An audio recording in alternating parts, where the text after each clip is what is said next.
오늘은 에스더서 5장 1절부터 14절입니다. 에스더서 5장 1절부터 14절 말씀 조금 긴데요. 우리가 천천히 한 목소리로 읽도록 하겠습니다. 자, 다 같이 읽겠습니다. 시작. 제3일에 에스더가 왕 후의 예복을 입고 왕궁 안 뜰 곧 어전 맞은편에 서니 왕이 어전에서 전문을 대하여 왕좌에 앉았다가 왕후 에스더가 뜰에 선 것을 본즉 매우 사랑스러움으로 손에 잡았던 금규를 그에게 내미니 에스더가 가까이 가서 금규 끝을 만진지라. 왕이 이르되 왕후 에스더여 그대의 소원이 무엇이며 요구가 무엇이냐 나라의 절반이라도 그대에게 주겠노라 하니 에스더가 이르되 오늘 내가 왕을 위하여 잔치를 베풀어 싸우니 왕이 좋게 여기시거든 하만과 함께 오소서 하니 왕이 이르되 에스더가 말한 대로 하도록 하만을 급히 부르라 하고 이에 왕이 하만과 함께 에스더가 베푼 잔치에 가니라. 잔치에 술을 마실 때에 왕이 에스더에게 이르되 그대의 소청이 무엇이뇨 곧 허락하겠노라.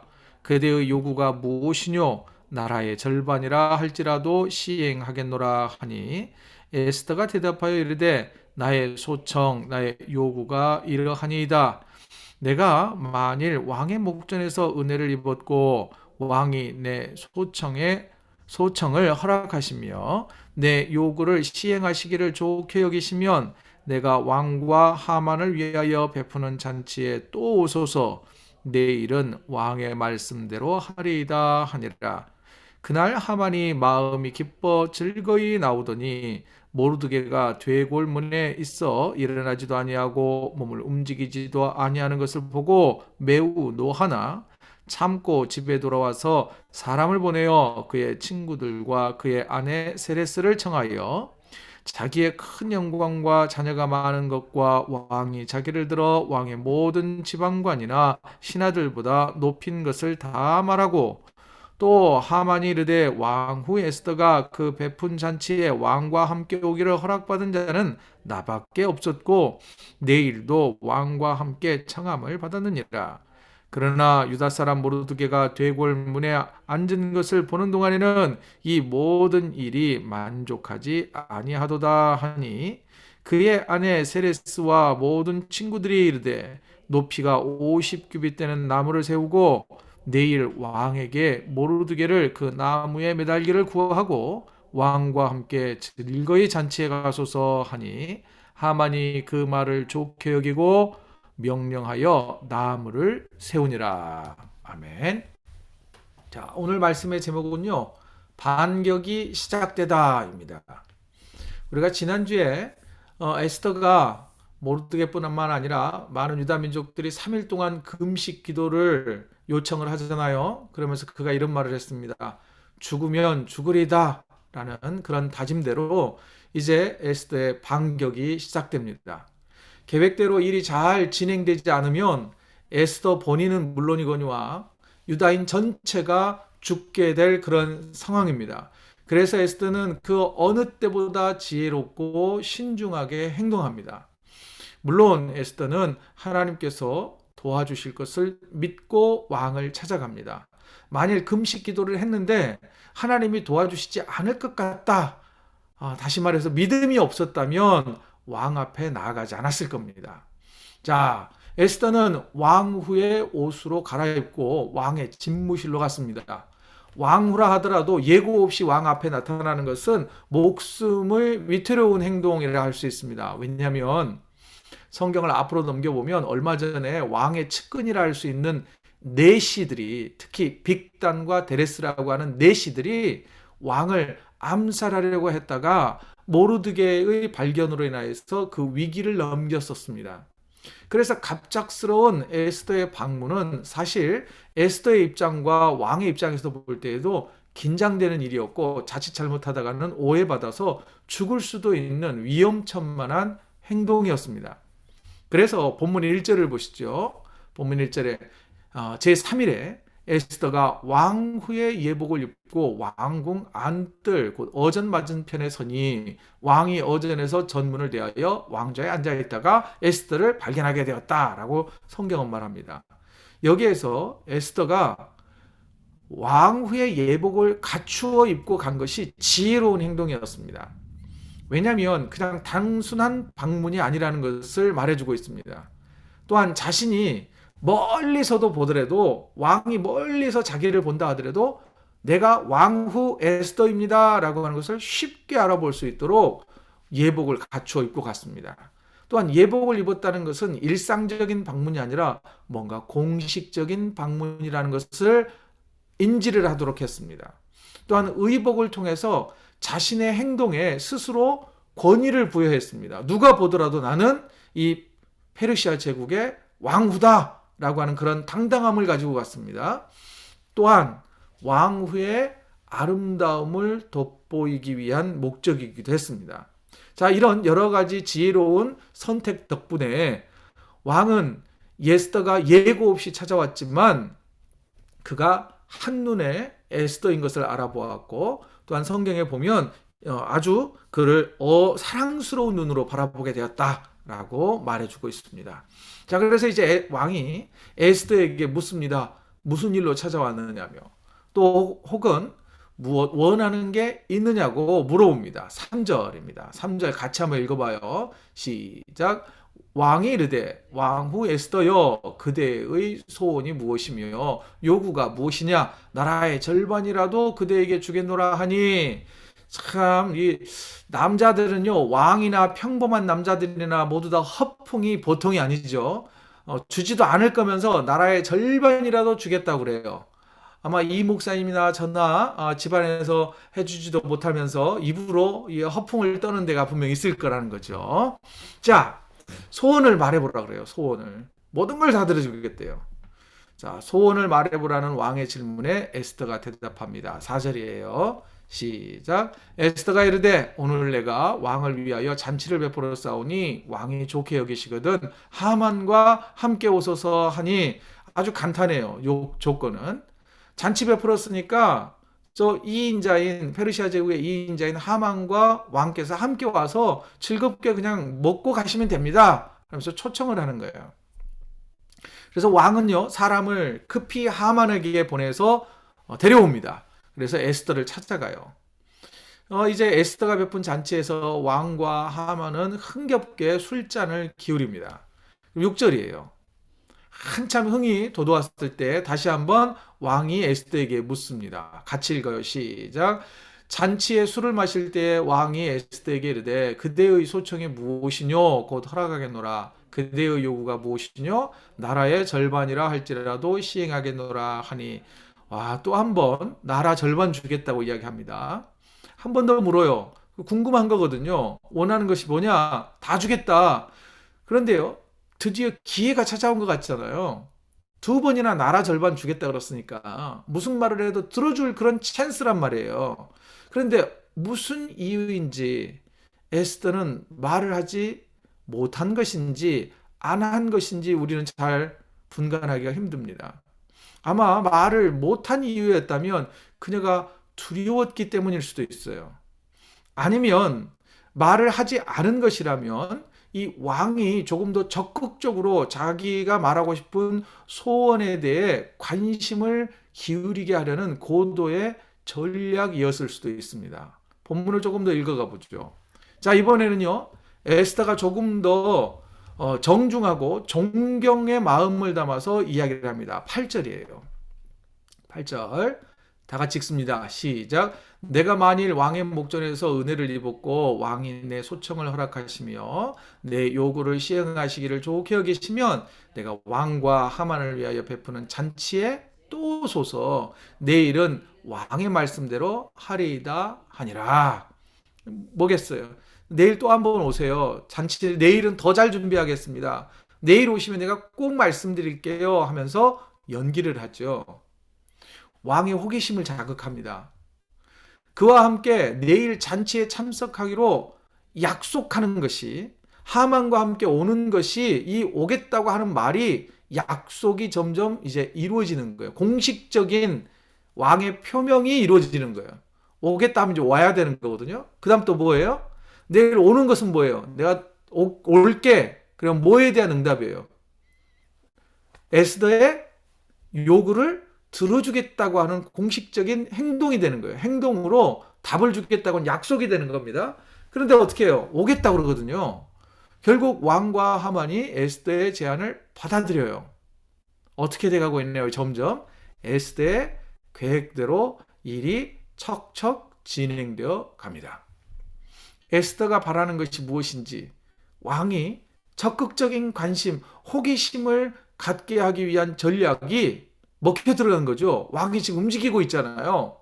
여러분 지금 점점 에스더가 주도권을 잡고 있습니다. 잔치의 주도권, 사건의 주도권을 쥐고 지금 흔들고 있는 거예요. 자, 이제 잔치가 끝났습니다. 아마 내일 어떤 일이 일어날지 우리는 사뭇 기대가 됩니다. 이 에스더서는요, 굉장히 소설적인 기법을 많이 쓰고 있어요. 뭔가 잔치가 막 한참 있다가 이제 장면이 쫙 바뀝니다. 장면이 바뀌면서 하만과 모르드게 두 사람 사이에 갈등이 고조되어 가는 상황으로 사건이 전개됩니다. 하만과 모르드게 두 사람 사이에 팽팽한 긴장감이 도는 일이 또 발생을 해요. 9절 보죠. 다 같이 읽어요. 9절 시작. 그날 하만이 마음이 기뻐 즐거이 나오더니 모르드게가 대궐문에 있어 일어나지도 아니하고 몸을 움직이지도 아니하는 것을 보고 매우 노하나 이렇게 돼 있어요. 한마디로 잔치집에서 술이 거하게 이제 흥건하게 취해가지고 기분 좋게 나온단 말이에요. 얼마나 기뻤겠어요. 왕이 자기만 데리고 갔으면 잔치를 벌인 거 아니에요. 그런데 문 앞에 있는 수비대, 궁궐 수비대인 모르드게가 이 병사인 모르드게가 예전처럼 꼼짝도 안 하는 거예요. 머리를 조아리지도 않고 아는 척도 하지 않고 존경을 표하지도 않는 거예요. 그래서 지금 모르드게의 마음이 어떻게 된 거예요? 보고 그 모르드게를 보자마자 이런 말 있죠. 기분이 잡친 거예요. 한껏 달아올랐던 기분이 찬물을 끼얹은 듯 쫙 가라앉아 버렸어요. 그리고 저 밑에서부터 저 단전에서부터 분노가 확 치밀어 올랐어요. 하지만 지금 왕과 함께 잔치를 벌이고 온 자리잖아요. 아마 왕도 그 대문을 나섰는지는 모르겠어요. 주변 사람도 보는 사람들이 있었겠죠. 그 분위기를 깨고 싶지 않았던지 하만이 잘 참고 집으로 돌아갑니다. 그리고 나서 하만이 사람을 보내서 그의 친구들과 아내를 불려들여옵니다. 그래서 이제 한껏 취기가 올라와서 기분이 다시 이제 좋아진 이 하만이 오늘 있었던 자랑을 하기 시작을 해요. 11절이에요. 무슨 일이 있었는지를 이야기를 합니다. 같이 읽어요. 시작. 자기의 큰 영광과 자녀가 많은 것과 왕이 자기를 들어 왕의 모든 지방관이나 신하들보다 높인 것을 다 말하고 이런 말이죠. 내가 누군지 알지? 내가 페르시아 제2인자야 2인자 나 하만이라고. 나에게는 10명의 아들이 있어. 우리 아들이 얼마나 큰 놈들이 될지 난 기대가 돼. 오늘 내가 왕과 함께 왕후 에스더가 준비한 잔치에 왕하고 단 둘이만 초대받았다고 나만 하면서 그러면서 수많은 관리들 가운데 오직 나만 그거 알아? 내일도 잔치가 준비됐어. 또 나만 오래 하면서 얼마나 기뻐했을까요?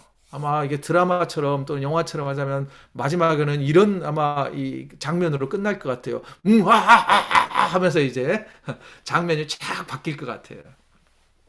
자, 하만이 늘어놓는 자랑을 한번 생각을 해보죠.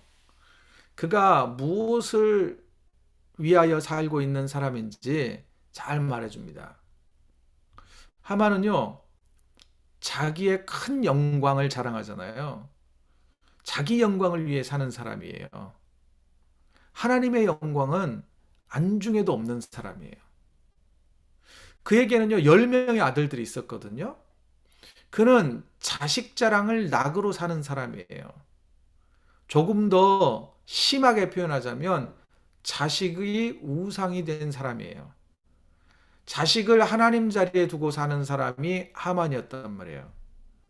또 하나 하만은요, 제가 볼 때 그 또한 아말렉 사람이기 때문에 페르시아에서는 이민자였을 거예요. 열등한 민족이었단 말이에요. 페르시아 제국 사람 사이에서는요. 그런데 그가 2인자 자리에 올랐잖아요. 여전히 그에게는 낮은 자존감을 가지고 있지 않았을까 싶어요. 그래서 그가 하는 말 보세요. 왕이 자기를 들어 모든 지방관과 신하들보다 높였다. 오직 나만 왕후 에스더가 베푼 잔치에 갔다.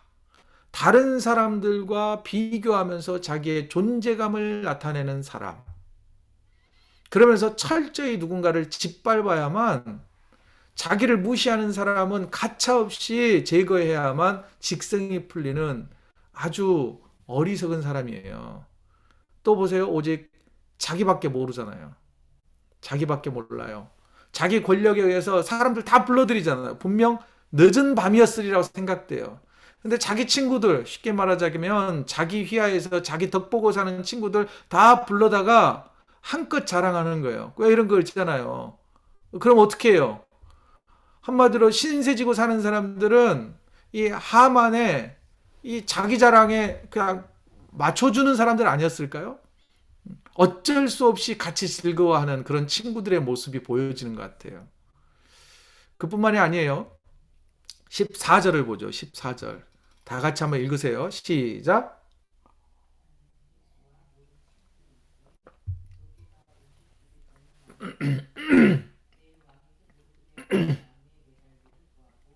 왕과 함께 즐거이 잔치에 가소서 하니 하만이 그 말을 좋게 여기고 명령하여 나무를 세우니라. 한껏 자랑을 하고 나서요. 이 모르드게와 있었던 일을 말하면서 막 분노하잖아요. 그런데 말이야. 그 모르드게라고 하는 그 녀석 때문에 내가 얼마나 기분이 잡쳤는 줄 알아? 그러면서 막 분노의 말을 쏟아냅니다. 그러자 그 말을 들었던 친구들과 그의 아내가 모르드게에게 조언하기를 이렇게 이야기해요. 쉽게 말하자면 그 모르드게 죽여버려. 까짓것 죽여버리면 되지. 그리고 그 녀석 죽이고 왕하고 함께 즐거이 잔치자리에 나가. 보통 아마 높은 장대 50규빗은 약 한 25m 정도 되는 장대예요. 어, 그러면 이게 왜 장대에 달았느냐면 왜 이런 거 있잖아요. 저작거리에 옛날에는 뭐 교수형을 했다든지 해서 달아놓잖아요. 사람의 시체를 본보기를 보이는 거예요. 내 권위에 대항하는 사람은 이렇게 된다. 본때를 보여주라는 거예요. 그런데 잘 보세요. 그의 옆에 있었던 가장 자기를 잘 안다고 하는 아내와 친구들. 얼마나 무섭고 잔인한 조언을 해놓고 있나요? 어, 오늘 제가 좀 친구로 여기는 목사님들 한 세 분을 만났는데요. 세 명 다 저까지 포함해서 네 명이 결론은 뭐냐면요. 같이 기도 모임을 하면서 사모님 말 들으면 실수하지 않는다. 그게 이제 결론이었어요. 뭐 이런저런 이야기하다가 각 교회마다 우리 아내가 나보다 훨씬 나아. 그게 이제 공통점 분모였단 말이에요. 그런데 여러분, 하만의 아내는 좀 따를 만한 그런 부인은 아닌 것 같아요. 지혜로운 사람은 아닌 것 같아요. 친구들과 그의 아내는요, 더 잔인한 사람들 같아요. 하만은요, 민족적 우월주의를 바탕으로 유대인 학살을 맡은 히틀러와 같은 사람들이에요. 히틀러 옆에서 더 잔인하게 구웠던 그의 친구들은요, 아이히만 같은 사람들인 것 같아요. 제가 볼 때는 이 심각한 사람들이죠. 자, 그러면요, 오늘은요, 에스더라기보다는 하만을 좀 생각해 보기로 합니다. 우리에게는 이런 하만과 같은 잔인한 모습은 없는지요? 여러분, 저와 여러분 주변에요. 하만의 친구와 아내 같은 사람은 없기를 바라봅니다. 우리가 어긋난 길로 가거나 잘못된 판단을 했을 때 정말로 조언해 줄 수 있는 그런 친구와 그런 가족이 있기를 원합니다. 두려움을 무릅쓰고서라도 그 앞을 막아서는 그런 사람이 우리에게 필요한 거예요. 또 하나는요, 제목과 같이 반격이 시작되었어요. 드디어 반격이 시작됐어요. 누구의 반격일까요? 에스더의 반격일까요? 모르드게의 반격일까요? 맞습니다. 한 사람이 중심 인물로 등장하기는 해요. 하지만 이거는요, 하나님의 반격이에요. 왜 그럴까요?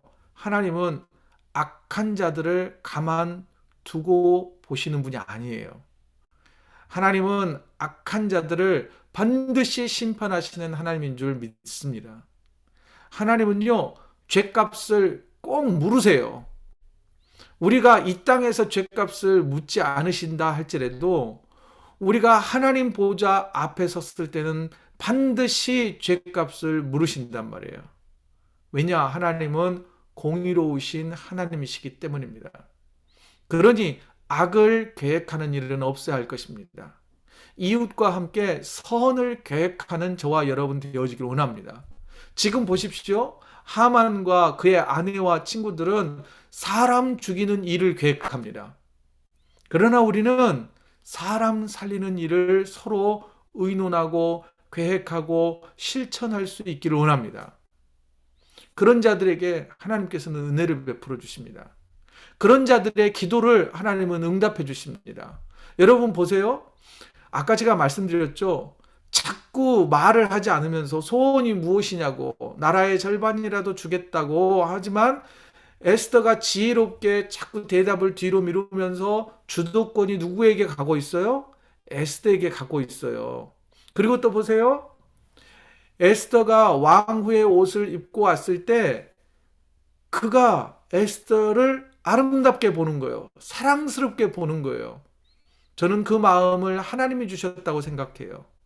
하나님께서 에스더를 담대하게 하셨고 하나님께서 이 아하수에로 왕의 마음을 자꾸 궁금증이 되고 뭔가 관심을 기울이게 하고 해서 모든 주도권을 에스더에게로 지금 넘겨주고 있다는 말입니다.